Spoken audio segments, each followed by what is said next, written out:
আসসালামু আলাইকুম ভিউয়ার্স, দেশ এবং দেশের বাইরে যে যেখান থেকে আমার ভিডিও দেখছেন আশা করি সবাই ভালো আছেন। আজকে রান্না করব চাপিলা মাছ ভাজা। আমি এটা শীতে সবজি দিয়ে ভাজি করব। এখানে মরিচের গুঁড়া, হলুদের গুঁড়া, লবণ পরিমাণ মতো দিয়ে ভালোভাবে মেখে তেলের উপরে ভেজে নিচ্ছি। এই যে আমি সারিবদ্ধভাবে গুছিয়ে দিয়ে দিলাম। ব্যাচেলার ভাইয়েরা মন দিয়ে দেখেন কিভাবে অনেকগুলা মাছ একটা কড়াইতে এরকম সেট করে ভেজে নেবেন। এই যে আমি ভালোভাবে সব মাছগুলো একবারে এঁটে শুটে দিয়ে দিলাম। এবারে অপেক্ষা করব না পিঠ ভাজা পর্যন্ত।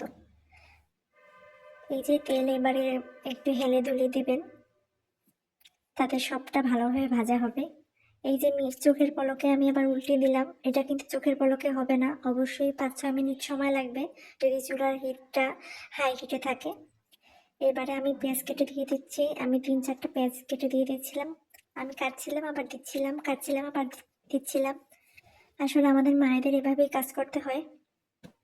তেল একটু মনে হয় কম হবে, এর জন্য আমি আবার এক্সট্রা করে তেল দিয়ে দিলাম। আবার ঝপাত করে অনেকগুলো তেল দিয়ে দিবেন না, পরিমাণটা বুঝে তারপরে দিবেন।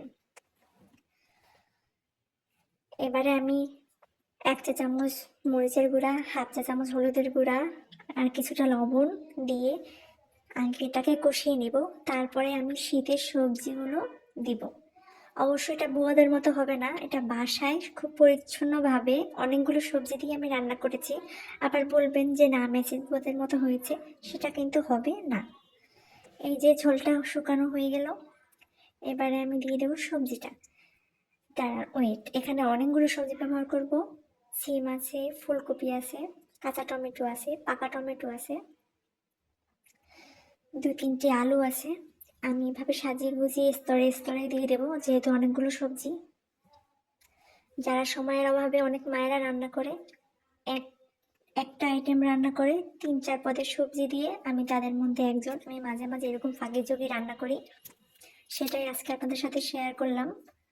এই যে আমি পাকা এবং কাঁচা টমেটো দুটোই দিয়ে দিলাম। যদি আপনাদের কাঁচা টমেটো অ্যাভয়েড করেন করতে পারেন।